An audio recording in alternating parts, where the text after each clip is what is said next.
Okay, so I saw this post on Twitter. It says Jewel tries winning back her LGBTQ plus fan base after performing at Robert F. Kennedy's inauguration ball. She said she did it for mental health advocacy. RFK believes chemicals in water are impacting sexuality and refers to gender affirming surgery as surgical mutilation. And so I kind of wanted to have a larger discussion on this, but when are artists going to start reading the room exactly on who their demographic is and stop doing things that their demographic wouldn't like, okay? If you know that that's mainly your demographic, then why are you you're singing and you're supporting Republicans? You should expect backlash. You shouldn't expect to gain them back so quickly, okay? You have to do stuff that is going to be smart. And if this is something you believed all along, then you should have said that at the beginning of your career, okay? So people can make the conscious decision if they want to end up supporting you or not. And so that's a whole situation. But this was very head scratching to me because you knew your demographic and you didn't think, hey, they probably aren't going to like this move. They're probably going to stop supporting me. And somebody who really believes this, you thought that, oh, I need to go and do that for mental health. I don't like it. It makes no sense. Okay. Another example of artists not knowing their demographic is this Sexy Red Bruno Mars song. I did a review of it yesterday whenever you're seeing this. Overall, I didn't like the record.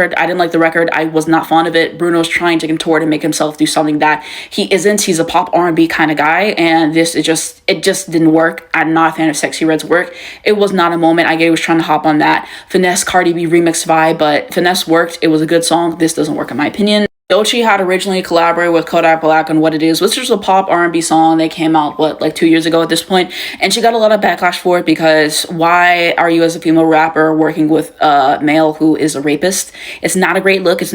She caught heat for that. She released a solo version, which has greatly outstreamed the version with Kodak, so there's that. As far as a recent example that I forgot to talk about is whenever Janet Jackson was saying Kamala isn't black, which it is so the antithesis of what she seems to be about, In Rhythm Nation, you're talking about, breaking the color lines and racism and poverty and drugs and like all these important issues that are affecting the black community and how you want better. And, it's still something that hits to this day. And yet you're saying Kamala isn't black, which is a common Republican talking point. You're letting your brother manage your career and you haven't released the album in 10 years. Like, it was a bad look. It was her manager, her rep tried to apologize for her and save her. And then she fired him. Like, it's just a bad look.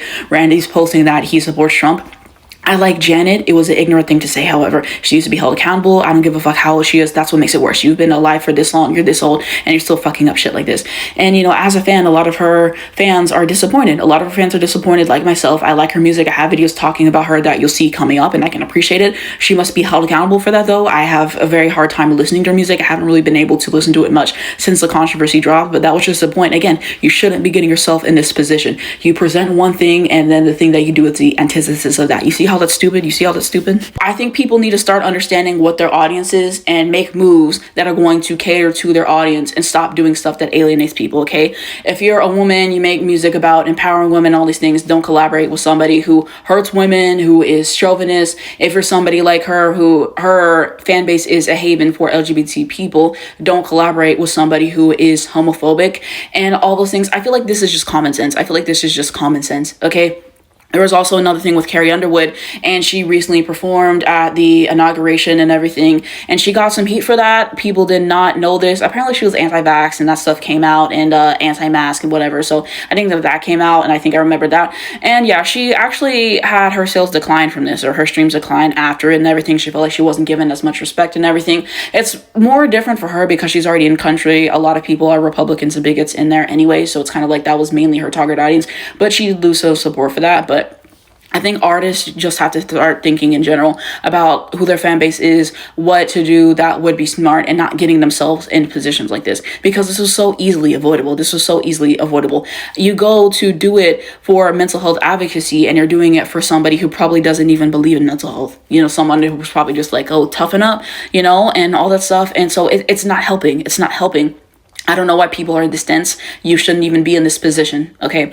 So yeah, I'm head scratching at this moment, but let me know down below in the comments, who are people that they're doing stuff and it's just very opposite of what their audience would like to see. The Bruno Mars Sexy Red makes no sense because of the sound and because of the audience. I get what commerce thing, it doesn't make sense. I gave you the Doechii example. I gave you this example. I gave you Carrie Underwood, but you know, they have to learn, because this is what's going to happen. You're going to lose support, you're going to lose streams, sales, all this stuff, and I don't give a fuck, because you knew exactly what you were doing with this situation. I find it very hard to believe that you weren't going to think about the fallback. Maybe she didn't think it would be as huge as it was, but for artists like her, she's not an A-lister, okay?